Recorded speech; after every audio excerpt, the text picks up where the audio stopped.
தனுசு ராசிக்கான நவம்பர் மாத பலன்கள் எப்படி இருக்குன்னு பார்க்கலாம் வாங்க. தனுசு ராசிக்கு ஓகேங்களா, கண்டிப்பாக சூப்பராக இருக்கும். ராசிக்கு 3ஆம் இடத்துல ராகு, முயற்சி ஸ்தானம். ஸோ எடுக்கிற முயற்சிகள் எல்லாமே நல்ல சிறப்பாக இருக்கும். என்ன ஒரு முக்கியமான விஷயம் பண்ணணுன்னாலுமே நீங்கள் பண்ணலாம், ரொம்ப நல்லா தான் இருக்குது, ஒன்றும் பெரிய மைனஸ் கிடையாது. 4ஆம் இடத்துல சனி. ஸோ 4ல் சனி இருக்கிறதுனால வீடு, வண்டி, வாகனம், சுகஸ்தானம் இந்த விஷயங்கள் எல்லாம் கொஞ்சம் கவனமாக இருங்க. அம்மாவோட ஹெல்த்துக்கு வந்து இம்பார்ட்டன்ட் கொடுங்க. பட் இருந்தாலுமே வந்து கொஞ்சம் பிரச்சனைகள் வந்து குறையும். ஏன்னா வந்து குருவோட பார்வை 4ஆம் இடத்துக்கு கிடைக்கிறனால அது சம்மந்தப்பட்ட விஷயங்கள் வந்து உங்களுக்கு சிறப்பான ஒரு பலனை கொடுக்கும். இல்லை ஏதாவது ஒரு மைனஸ் இருந்தாலுமே அதை வந்து இது காட்டி கொடுத்து சரி பண்ணி கொடுக்கும். ஓகேங்களா, குருவோட பார்வை. ராசிக்கு 8ஆம் இடத்துல குரு அதிச்சாரத்தில் இருக்கிறாரு. ஸோ என்ன பண்ணணும் அப்படின்னு பார்த்தீங்கன்னா, ஒன்றுமே பண்ண வேண்டாம். புதுசாக இன்வெஸ்ட்மெண்ட் இதெல்லாம் எதுவும் பண்ணாதீங்க, கொஞ்சம் நிதானமாக இருங்க. இருந்தாலும் 8ஆம் இடத்துல இருந்து வாக்குஸ்தானம் 2ஆம் இடத்தை பார்க்குறாரு. ஸோ ஓகேங்களா, ஸோ அப்போ குடும்பத்தில் வந்து சுப நிகழ்ச்சிகள் நடக்கிறது இதெல்லாமே நல்லாயிருக்கும். 4ஆம் இடத்தை பார்க்குறாரு, ராசிக்கு 12ஆம் இடத்தை பார்க்குறாரு. ஸோ ஒரு அருமையான அமைப்பு தான் இது. 8ல் குரு இருக்காருங்கிறதுக்காக நம்ம ஒன்றும் கவலையெல்லாம் பட வேணாம். ஸோ அவர் பார்வை அங்கங்கே கிடைக்கிது இல்லைங்களா, ஸோ அதை நம்ம நல்லா ஆக்டிவேட் பண்ணிக்குவோம். என்ன நம்ம ஒரு விஷயம்னா, 8ல் குரு இருக்கிறதுனால புது இன்வெஸ்ட்மெண்ட் எதுவும் பண்ண வேண்டாம். ஓகேங்களா, அதே மாதிரி தேவையில்லாத உறவினர்கள்கிட்ட போயிட்டு நம்ம வந்து பகை வளர்த்திக்க வேணாம், நட்பு பாராட்டுவோம், அதுதான் நல்லது. அடுத்து பார்த்திங்கன்னா, ராசிக்கு 9ஆம் இடத்துல கேது.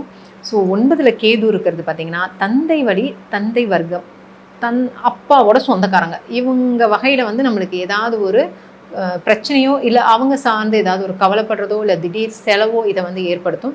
ஸோ அதில் எப்பயுமே கொஞ்சம் முன்னெச்சரிக்கையாக இருங்க.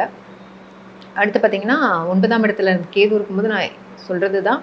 ஸோ விநாயகருக்கு வந்து அருகம்புல் மாலை போடுங்க, நல்லெண்ணெய் தீபம் போடுங்க. ஓகேங்களா, ஸோ உயர்கல்விலாம் நல்லாயிருக்கும். வெளிநாடு போகணுன்னு முயற்சி பண்ணுறவங்களுக்கு நல்லாயிருக்கும். 9ல் கேது இருக்கிறது ஒன்றும் பெரிய மைனஸ் கிடையாது, சிறப்பான ஒரு அமைப்பு தான். அடுத்து பார்த்திங்கன்னா, ராசிக்கு 10ஆம் இடத்துல சுக்கிரன், அதாவது நவம்பர் 3ஆம் தேதி வந்து 11ஆம் இடத்துக்கு வந்துடுறாரு. சூப்பரில் 11ல் வந்து சுக்கிரன் இருக்கிறது ரொம்ப சிறப்புங்க. அதில் வேற ஆல்ரெடி சூரியன் இருக்கிறாருங்க, இப்போ சுக்கிரன் வராருங்க. ஸோ 11ஆம் இடம் என்னென்ன நினைக்கிற காரியங்கள் எல்லாமே வெற்றியாகும். ஓகேங்களா, ஒரு அருமையான பிளேஸ் வந்து 11th ஹவுஸ். பொதுவாகவேங்க ஜனன ஜாதகத்திலேயே வந்து பார்த்திங்கன்னா 11ஆம் இடத்துல இருக்கிற கிரகங்கள் வந்து நல்லது மட்டும்தான் நிறைய செய்யும். ஓகேங்களா, ஸோ பாதகாதிபதியாக வரும்போது மட்டும்தான் கொஞ்சம் அந்த ராசிகளுக்கு மட்டும்தான் நம்ம கவனம் செலுத்தணும். மற்றபடி வந்து பார்த்திங்கன்னா 11ல் இருக்கிற கிரகம் வந்து ரொம்ப பெனிஃபிட்டாக இருக்கும். அந்த 11க்கு போயிட்டு அந்த கிரகமே ரொம்ப ஜாலியாகிரும்னு வச்சுக்கோங்களேன். ஸோ எல்லாத்தையும் நம்மளுக்கு கொடுத்துருவாங்க அவங்க. ஒரு அருமையான இடம் 11ல் வந்து அதிக கிரகங்கள் இருக்கிறதே வந்து ரொம்ப நல்லது. அப்புறம் 12வது வீட்டில் பார்த்திங்கன்னா செவ்வாய், புதன். ஸோ 12ல் செவ்வாய் இருக்கிறது, குருவோட பார்வை இருக்குது. நவம்பர் 17ஆம் தேதி வந்து பார்த்திங்கன்னா சூரியனும் 12ஆம் இடத்துக்கு வராரு. ஸோ என்னன்னா கொஞ்சம் பண விரயம், அதாவது பணம் செலவு பண்ணுறதுல கவனமாக இருங்க. ஓகேங்களா, அதே மாதிரி வந்து தேவையில்லாத அலைச்சல் திரிச்சல், இந்த பயணம் ட்ராவல் பண்ணும்போது கொஞ்சம் ட்ராவல் வந்து கொஞ்சம் குறைச்சிக்கோங்க. தேவையில்லாத ட்ராவல் வந்து வச்சுக்காதீங்க. தூக்கம் கொஞ்சம் கெடும், அது கொஞ்சம் நீங்கள் பார்த்துக்கோங்க. இருந்தாலும் 12ஆம் இடத்துக்கு குரு பார்வை இருக்கிறனால பெரிய மைனஸ் பண்ணாது, சிறப்பாகவே இருக்கும். சரி, இந்த தனுசு ராசியில் இருக்கிறவங்க என்ன பண்ணலாம் அப்படின்னு பார்த்தீங்கன்னா, தனுசு ராசியில் வந்து மூலம், பூராடம், உத்திராடம் இந்த 3 நட்சத்திரங்களும் இருக்குது. பொதுவாகவே நீங்கள் வந்து பார்த்திங்கன்னா மலை மேலே இருக்கிற முருகன் வழிபாடு பண்ணுறது ரொம்ப நல்லதுங்க உங்கள் ராசிக்கே. ஏன்னா 5ஆம் இடம் பார்த்திங்கன்னா மேஷ ராசி. ஸோ மலை அடிவாரம், அந்த மலை சார்ந்து இருக்கிற கோவில், முருகன் கோவில் இருக்குது இல்லைங்களா, அங்கே போயிட்டு பன்னீர் அபிஷேகத்துக்கு வந்து பன்னீர் வாங்கி கொடுத்து வெட்டிவேர் மாலை கொடுத்து உங்கள் பேரில் வந்து ஒரு அர்ச்சனை பண்ணிட்டு வாங்க. ரொம்ப அருமையான ஒரு அமைப்பு. ஏன்னா உங்களோட 5ஆம் அதிபதி செவ்வாய். ஸோ அந்த முருகன் கோவிலுக்கு போயிட்டு நீங்கள் வழிபாடு பண்ணும்போது 5ஆம் இடம் ஆக்டிவேஷன் ஆகுங்க. பொதுவாகவே எந்த ராசியாக இருந்தாலும் சரி, அவங்களோட 5ஆம் இடத்தை சரியாக ஆக்டிவேட் பண்ணினீங்கனாலே குழந்தைகள் சிறப்பாக இருப்பாங்க, மன மகிழ்ச்சியாக இருக்கும், நினச்ச விஷயங்கள் கிடைக்கும், நல்ல புகழ் கிடைக்கும், அந்தஸ்து கிடைக்கும். ஓகேங்களா, ஸோ அதனால் கட்டாயமாக இந்த முருகன் வழிபாடு இந்த மாதம் நீங்கள் பண்ணி பாருங்களேன், ரொம்ப சூப்பராக இருக்கும். பண்ணிவிட்டு எனக்கு வந்து நிச்சயமாக கமெண்ட்ஸ் கொடுங்க எப்படி இருந்துச்சுன்னு. ஸோ ரொம்ப சிறப்பான ஒரு மாதமாகவே அமையும் தனுசுக்கு நவம்பர் மாதம். தனுசு ராசிக்கான நவம்பர் மாத பலன்கள் எப்படி இருக்குன்னு பார்க்கலாம் வாங்க. தனுசு ராசிக்கு ஓகேங்களா, கண்டிப்பாக சூப்பராக இருக்கும்.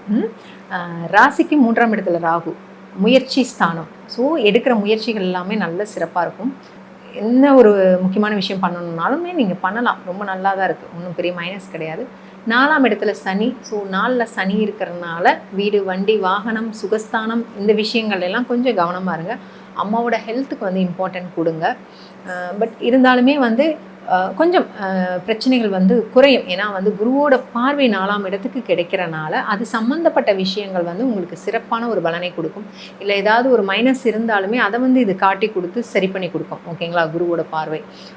ராசிக்கு 8ஆம் இடத்துல குரு அதிச்சாரத்தில் இருக்கிறாரு. ஸோ என்ன பண்ணணும் அப்படின்னு பார்த்தீங்கன்னா, ஒன்றுமே பண்ண வேண்டாம். புதுசாக இன்வெஸ்ட்மெண்ட் இதெல்லாம் எதுவும் பண்ணாதீங்க. கொஞ்சம் நிதானமாக இருங்க. இருந்தாலும் 8ஆம் இடத்துலேருந்து வாக்குஸ்தானம் 2ஆம் இடத்தை பார்க்குறாரு. ஸோ ஓகேங்களா? ஸோ அப்போ குடும்பத்தில் வந்து சுப நிகழ்ச்சிகள் நடக்கிறது இதெல்லாமே நல்லாயிருக்கும். 4ஆம் இடத்தை பார்க்குறாரு. ராசிக்கு 12ஆம் இடத்தை பார்க்குறாரு. ஸோ ஒரு அருமையான அமைப்பு தான் இது. 8ல் குரு இருக்காருங்கிறதுக்காக நம்ம ஒன்றும் கவலையெல்லாம் பட வேணாம். ஸோ அவர் பார்வை அங்கங்கே கிடைக்கிது இல்லைங்களா? ஸோ அதை நம்ம நல்லா ஆக்டிவேட் பண்ணிக்குவோம். என்ன நம்ம ஒரு விஷயம்னா 8ல் குரு இருக்கிறதுனால புது இன்வெஸ்ட்மெண்ட் எதுவும் பண்ண வேண்டாம். ஓகேங்களா? அதே மாதிரி தேவையில்லாத உறவினர்கள்கிட்ட போயிட்டு நம்ம வந்து பகை வளர்த்திக்க வேணாம். நட்பு பாராட்டுவோம், அதுதான் நல்லது. அடுத்து பார்த்திங்கன்னா ராசிக்கு 9ஆம் இடத்துல கேது. ஸோ 9ல் கேது இருக்கிறது பார்த்திங்கன்னா தந்தை வழி, தந்தை வர்க்கம், அப்பாவோட சொந்தக்காரங்க இவங்க வகையில் வந்து நம்மளுக்கு ஏதாவது ஒரு பிரச்சனையோ இல்லை அவங்க சார்ந்து ஏதாவது ஒரு கவலைப்படுறதோ இல்லை திடீர் செலவோ இதை வந்து ஏற்படுத்தும். ஸோ அதில் எப்பயுமே கொஞ்சம் முன்னெச்சரிக்கையாக இருங்க. அடுத்து பார்த்திங்கன்னா 9ஆம் இடத்துல கேது இருக்கும்போது நான் சொல்கிறது தான். ஸோ விநாயகருக்கு வந்து அருகம்புல் மாலை போடுங்க, நல்லெண்ணெய் தீபம் போடுங்க. ஓகேங்களா? ஸோ உயர்கல்வியெலாம் நல்லாயிருக்கும். வெளிநாடு போகணுன்னு முயற்சி பண்ணுறவங்களுக்கு நல்லாயிருக்கும். 9ல் கேது இருக்கிறது ஒன்றும் பெரிய மைனஸ் கிடையாது.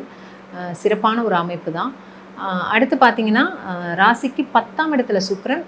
அதாவது நவம்பர் 3ஆம் தேதி வந்து 11ஆம் இடத்துக்கு வந்துடுறாரு. சூப்பரில் 11ல் வந்து சுக்கிரன் இருக்கிறது ரொம்ப சிறப்புங்க. அதில் வேற ஆல்ரெடி சூரியன் இருக்கிறாருங்க, இப்போ சுக்கிரன் வராருங்க. ஸோ 11ஆம் இடம் என்னென்ன நினைக்கிற காரியங்கள் எல்லாமே வெற்றியாகும். ஓகேங்களா? ஒரு அருமையான பிளேஸ் வந்து 11th ஹவுஸ். பொதுவாகவேங்க ஜனன ஜாதகத்திலேயே வந்து பார்த்திங்கன்னா 11ஆம் இடத்துல இருக்கிற கிரகங்கள் வந்து நல்லது மட்டும்தான் நிறைய செய்யும். ஓகேங்களா?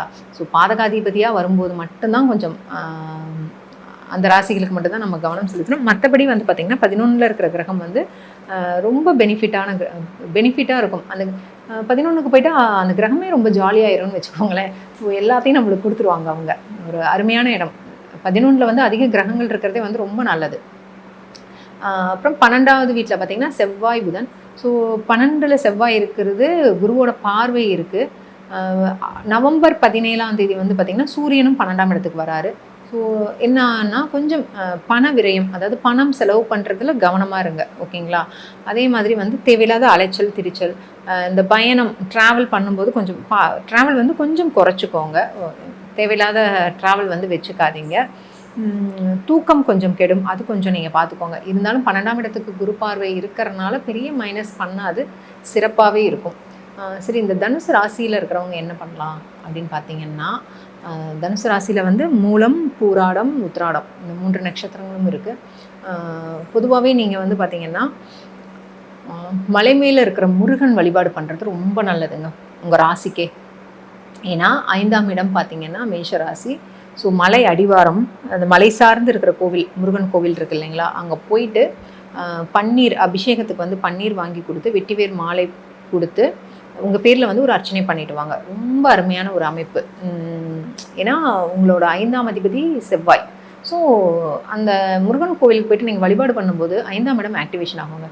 பொதுவாகவே எந்த ராசியாக இருந்தாலும் சரி, அவங்களோட 5ஆம் இடத்தை சரியாக ஆக்டிவேட் பண்ணினீங்கனாலே குழந்தைகள் சிறப்பாக இருப்பாங்க, மன மகிழ்ச்சியாக இருக்கும், நினச்ச விஷயங்கள் கிடைக்கும், நல்ல புகழ் கிடைக்கும், அந்தஸ்து கிடைக்கும். ஓகேங்களா? ஸோ அதனால் கட்டாயமாக இந்த முருகன் வழிபாடு இந்த மாதம் நீங்கள் பண்ணி பாருங்களேன், ரொம்ப சூப்பராக இருக்கும். பண்ணிவிட்டு எனக்கு வந்து நிச்சயமாக கமெண்ட்ஸ் கொடுங்க எப்படி இருந்துச்சுன்னு. ஸோ ரொம்ப சிறப்பான ஒரு மாதமாகவே அமையும் தனுசுக்கு நவம்பர் மாதம்.